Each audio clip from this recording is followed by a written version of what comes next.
Most people around the world know Iran through their mullahs. They know Iran as the leading state sponsor of terrorism, not only throughout the region, but throughout the world.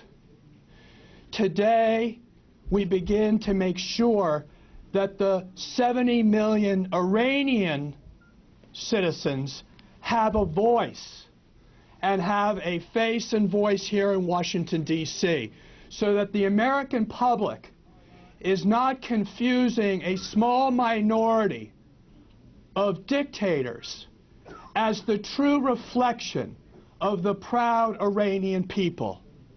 From now on, the people of Iran will have an embassy in Washington, D.C. that will speak for their interests and the causes and cares of their people. Most importantly right now, the people trapped in Camp Liberty and Ashraf, who are seeking to be guaranteed their rights under the Fourth Geneva Convention, promised to them by the United States of America. So this office will be the standard bearer of the message that the United States must keep true to its word and provide protection and safety for the political refugees in Liberty and Ashraf.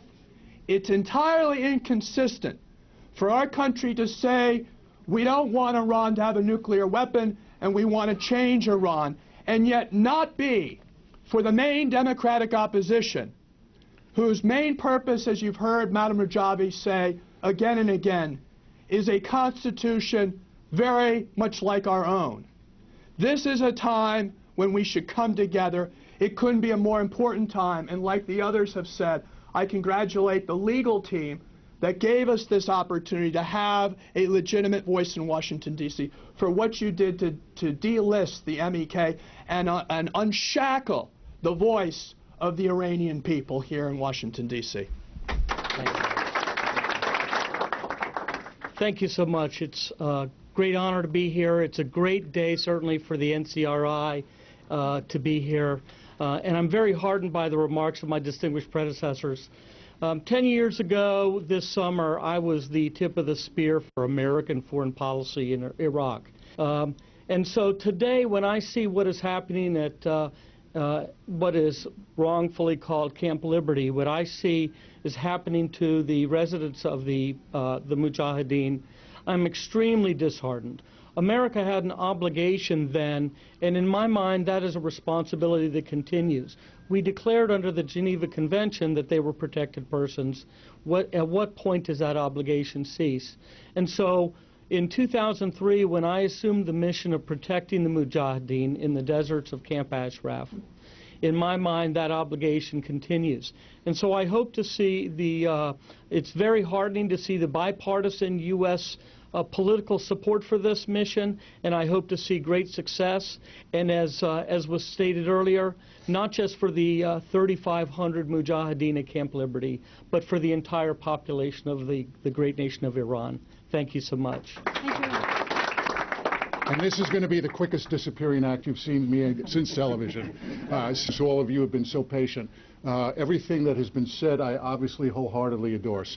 There's nothing that has mattered to me more than the individual stories that I have heard throughout the travels around the country. This is as much a victory for your continued efforts as it is for those who have worked here so vociferously and so hard and so successfully. So I want to at least take this moment to congratulate you, those who have supported this effort through thick and thin, for all of the hard work that you have done that has been undertaken by the community. But they deserve our congratulations, and I congratulate them. Thank you.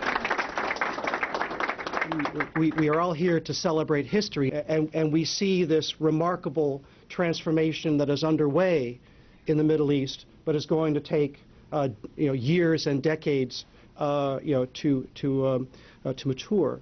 We still have concerns about potential nuclear weapons. We have concerns about acts of terrorism. We have concerns about the armed resistance to change that we see in terms of Iran's support for dictators such as Bashar al-Assad. And of course, we're here because there is yet another policy option. which is democratic change, in Iran, and this is the toehold, to develop, that potential policy option, and it's significant that now we have another voice for the Iranian people, as Patrick was talking about, that the voice for the Iranian people on a global stage is Maryam Rajavi. So this is what gives us hope. Thank you very much. Thank you very much. This is a significant accomplishment, long overdue. And I think when change comes, not if, but when change comes to Iran, it will be the NCRI, the MEK, that implements that change. And as Madam President has already pointed out, the tenets that you propose to be implemented in a new Iran mirror exactly what our country has always stood for. We've gone past now the diplomatic stage, I believe, or we need to go past the diplomatic stage. Negotiations with terrorists, and make no mistake about it, the mullahs in Tehran are terrorists. It's not just the MOIS. We need to move past that. We need to now move to regime change. We've tried to negotiate. They have interpreted the Americans and the Western world's kindness as weakness, and now it is, I hate to sound very bellicose, but it's time for change. We're done talking. We need to demonstrate that we will no longer tolerate what they are doing there in terms of their own people and in terms of what they do in the region, not to mention the entire world. Let's change. And when that change comes, it will be the NCRI and the MEK. So again, thank you very much. Again, congratulations. I'd just like to make one observation. I wrote the briefs that we filed in the D.C. circuit, or I was one of the drafters of them, and we pointed out that the reason why the court needed to scrutinize this listing carefully, came from the First Amendment, that this listing silenced a movement of people who wanted to have their voices heard. And so it's just extremely moving to see, now that the listing has been removed, that here you are, you have a voice, you're a stone's throw from the White House. It's just a great day, and I'm just very pleased to be here and that I had a small role. Thanks.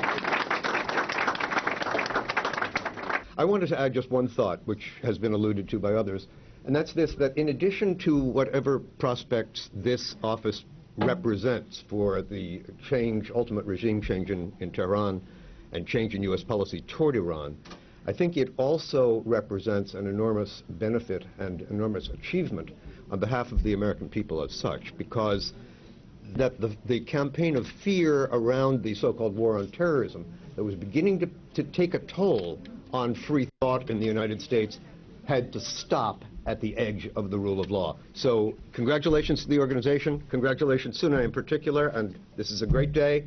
We're all delighted to see it come. Well, congratulations, it's a marvelous day. Perhaps, though, I should explain John Bolton. The reason John Bolton is now enamored with Hillary Clinton has to do with this organization. And what became apparent to me as I was watching Madam Rajavi speak just now was, despite the enormous difficulties, despite the enormous hardships, there's absolutely no rancor. There's no sense of recrimination.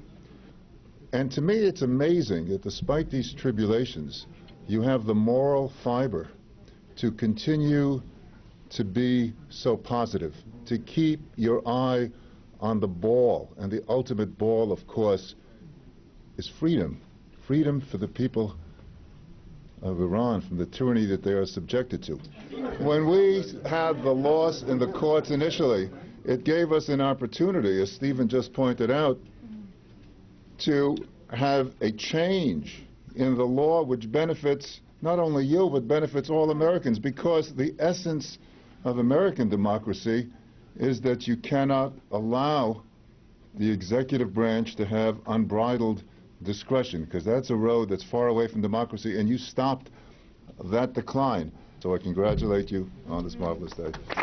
I'm Ruth Wedgwood. I just wanted to add one last word, I guess, to our wonderful gathering today. And for me, it's again a circle come round, because I first became aware of the problem of Ashraf when I was motoring down Lake Geneva on the way to the Human Rights Committee in at the United Nations, and then, of course, became very much read into the dilemmas and problems and the violence that the movement faced. And I do think that movements evolve, they gain their voice. And this block, 17th and what are we, K? It's right, we're half a block from the White House. It really is, in fact, the center of town. And I do think that you'll gain much more attention than heretofore. It's not a fringe movement anymore. It's a matured movement that has committed itself to democratic values, happens to be led by a woman, that ain't bad, and a woman ambassador. So I do think it's a day for great satisfaction, but not smugness, because the real work lies ahead.